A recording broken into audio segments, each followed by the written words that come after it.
नमस्कार दोस्तों, आप सभी का स्वागत है लाइट हाउस एजुकेशन हब में। तो डियर स्टूडेंट्स, आज हम बात करने वाले हैं SSC GD mock test number 07 के बारे में। इस वीडियो में हम मॉक टेस्ट नंबर 07 लगाने वाले हैं। जी हाँ बच्चों, अगर आप तैयारी कर रहे हैं एसएससी जीडी एग्जाम की तो आप बिल्कुल सही वीडियो देख रहे हैं। तो आज की वीडियो में हम मॉक टेस्ट लगाने वाले हैं कौन से सब्जेक्ट का, रीजनिंग, मैथ और हिंदी का। 3 सब्जेक्ट का मॉक टेस्ट लगाने वाले। इंपॉर्टेंट क्वेश्चन जो एग्जाम में आने की 100% चांसेस हैं, उन्हीं क्वेश्चनों का हम मॉक टेस्ट लगाते हैं। बच्चों, आपको पता होगा कि मैं लास्ट क्लास में आपको होमवर्क दिया था। होमवर्क का क्वेश्चन क्या था वो आपके सामने स्क्रीन पे है। बहुत सारे बच्चों ने इसका आंसर कमेंट बॉक्स में दिया था। जिसने भी नहीं दिया था वो अब क्वेश्चन को समझिएगा। और उससे पहले कि जो भी बच्चा यहाँ पे नया है उस प्लेटफॉर्म पे, उससे रिक्वेस्ट है कि चैनल को जरूर जरूर यहाँ पे सब्सक्राइब कर लें और वीडियो को जितना ज़्यादा हो सके लाइक कीजिए, अपने हर दोस्त को शेयर कीजिएगा और जितना हो सके चैनल को सपोर्ट कीजिएगा।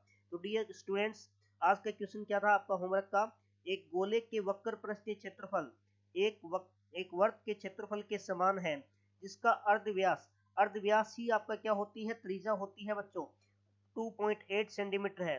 तो गोले का अर्धव्यास ज्ञात कीजिए। आपसे किसका अर्धव्यास पूछा था? गोले का अर्धव्यास पूछा था बच्चों, यानी कि गोले की त्रिज्या आपसे पूछी थी।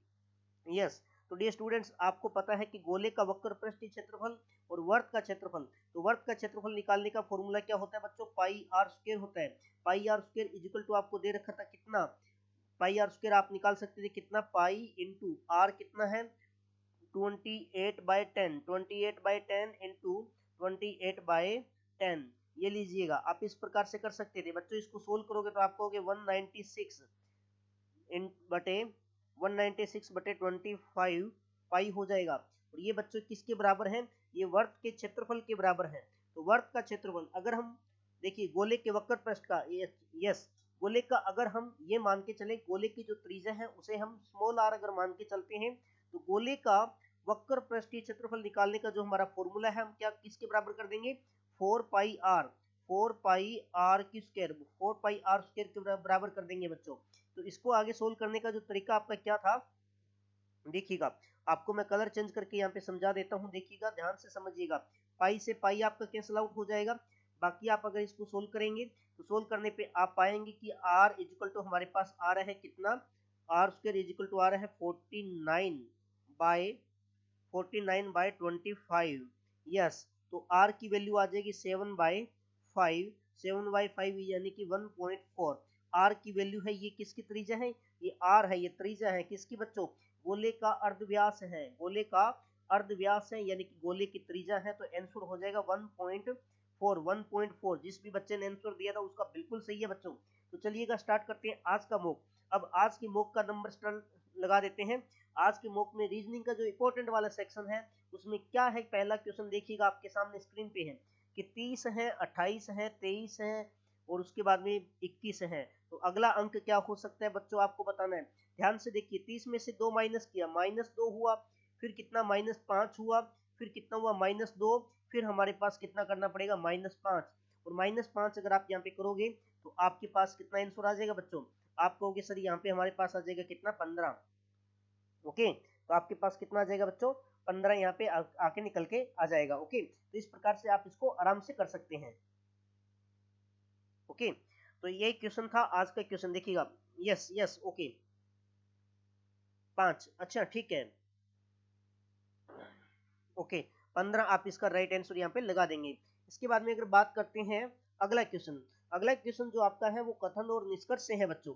कथन और निष्कर्ष का जो क्वेश्चन है वो कुछ इस प्रकार से है कि ये पहला जो आपको कथन दे रखा है, पहले कथन में क्या दिया है कि उस दुकान में बिकने वाली सभी थैले ऊंचे दामों पर बिकते हैं, यानी कि किसी दुकान में कोई थैले बिकते हैं वो सारे ऊंचे दामों में बिकते हैं। दूसरा कथन है कुछ तुम्हारे थैले भी उस दुकान में बिके हैं, यानी कि तुम्हारे जो थैले हैं वो भी ऊंचे दाम के होंगे फिर, है ना।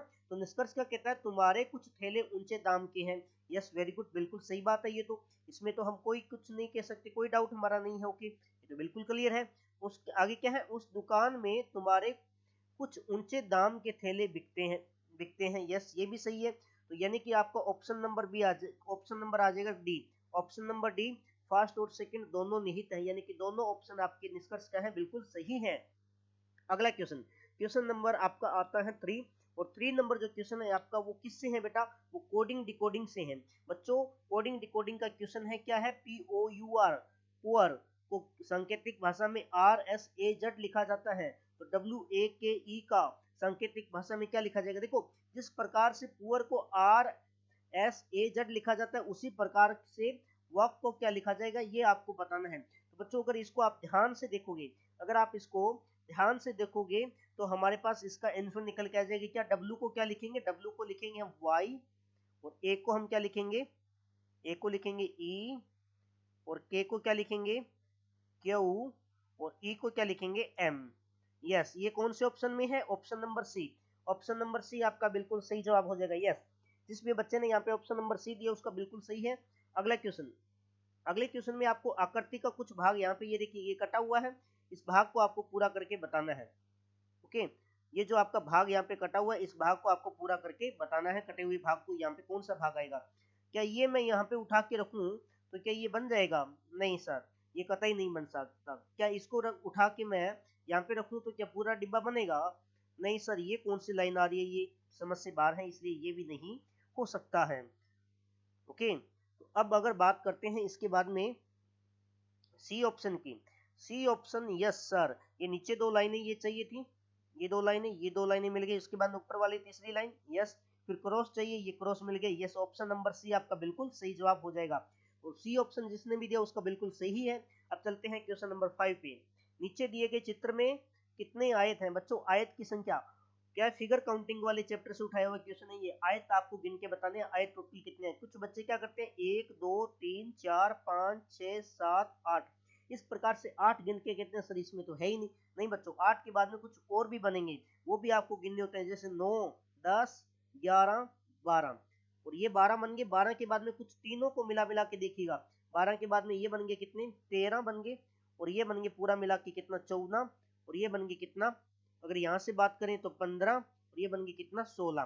तो इस प्रकार से ऑप्शन नंबर बी हमारा 16 इसका बिल्कुल का सही जवाब आ जाएगा। 16 इस क्वेश्चन का बिल्कुल सही जवाब आ जाएगा बच्चों। इस प्रकार से आपको ये आयत इनके यहाँ पे बताने होते हैं।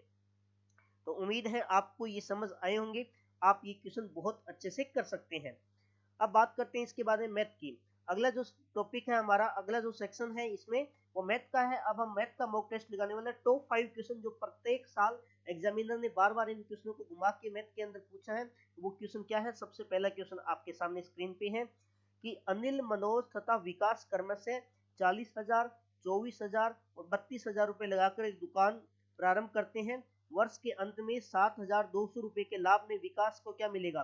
भाई साहब सीधी सी बात है, एक तो लगाता है 40,000, और एक लगाता है 24,000, और एक लगाता है कितना 32,000। देखो ट्रिपल जीरो तो सबकी कट जाएगी, ट्रिपल जीरो तो बच्चा सबकी कट जाएगी।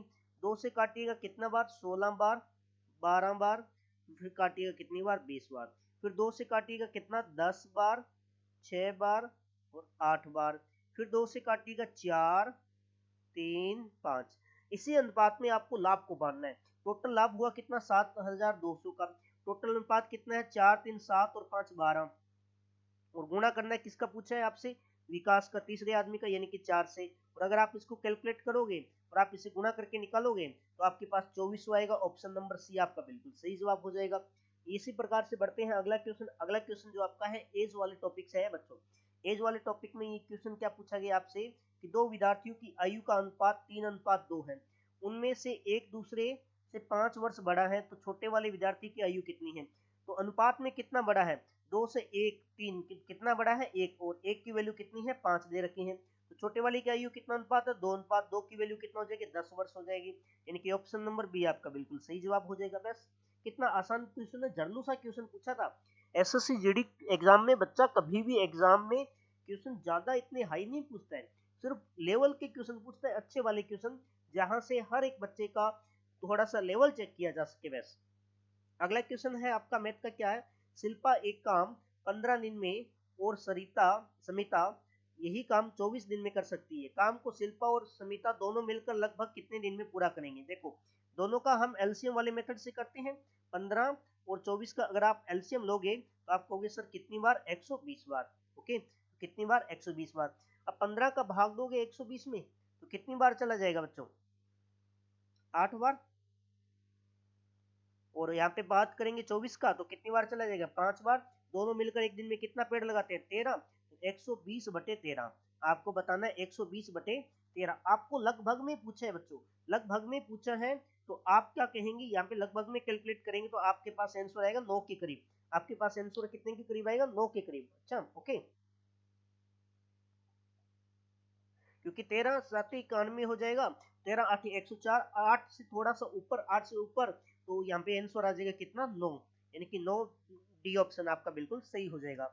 अगला क्वेश्चन है कि रुपए 4800 की राशि को 5% वार्षिक साधारण ब्याज की दर से 2.5 वर्षों का ब्याज कितना होगा? जब तक आपको सीआई और एसआई का नहीं बोले, हमेशा ऐसा ही निकालना बच्चों। ओके, तो देखिए 4800 का अगर 10% निकाल दे 480 होता, और आपको निकालना कितना? 5%। आपको कितना निकालना बच्चों? 5%। तो 480 का आधा कितना हो जाएगा? 240 हो जाएगा। तो ये 2.5 वर्षों का निकालना है। तो अगले वर्ष भी कितना मिलेगा? 240, और अगले वर्ष आधे साल के लिए इसका भी आधा कितना मिल जाएगा? 120। बस यही आपको जोड़ के बताना है। 40 40 80, और ये 20 कितना बन जाएगा? 100। और आप कहोगे कितना? 2 4 और एक 5 और एक 600, यानी कि 600 रुपए इस क्वेश्चन का बिल्कुल सही जवाब। Option number D is the right answer. बढ़ते हैं अगले क्वेश्चन की ओर। अगला क्वेश्चन आपका बन के आया है चक्रवर्ती ब्याज से बच्चों। देखिएगा 5000 रुपए है, 3 वर्षों के लिए 10% की दर से चक्रवर्ती ब्याज कितना होगा? बस आसान सा क्वेश्चन है, आप इसका चक्रवर्ती ब्याज निकाल सकते हैं। तो चक्रवर्ती ब्याज निकालने का आपको तरीका आपको पता है। सबसे पहले 5000 रुपए है, ओके, 5000 रुपए पे 10% ब्याज लगेगा, और पहले साल आपको ब्याज कितना मिल जाएगा? 500 रुपए। ओके, उसने सिर्फ चक्रवर्ती ब्याज की राशि पूछी है। अगले वर्ष, अगले साल देखो, अगले साल जो ब्याज मिलेगा वो इस पे मिलेगा। इसका 5% अगर निकालोगे तो 500 रुपए तो आपका आएगा ही आएगा। अगले साल भी 500 रुपए तो आएगा ही आएगा। बट 500, पहले वाले 500 के ऊपर भी तो आपको ब्याज मिलेगा ना। 500 का 10% कितना रुपए मिल जाएगा? 50। यहाँ भी कितना? 50। अब यहाँ पे बात करेंगे तो यहाँ पे कहेंगे कितना? 5। तो टोटल मिला के आपका मिल जाएगा कितना? 1605 रुपए। ओ, 1655 रुपए। यस, ओके ओके ओके, 1655 रुपए। तो आपका आंसर आ जाएगा कितना? 1655 रुपए। Option number B, option number B यहाँ पे बिल्कुल सही जवाब है बच्चों। तो ये ट्री वाला मेथड था, वो मैंने यहाँ पे लगा दिया, बिना उसको ज्यादा मैंने इधर उधर नहीं किया, डायरेक्टली मैंने ट्री वाला मेथड लगाया। अगर आप इसे अच्छे से समझे हुए हैं, पहले पहले आप मेरे से ऑफलाइन में या कहीं ऑनलाइन में पढ़े हैं, तो आपको पता चला होगा कि ये मैंने कैसे कर दिया। अब बात करते हैं हिंदी के टॉप 5 क्वेश्चन।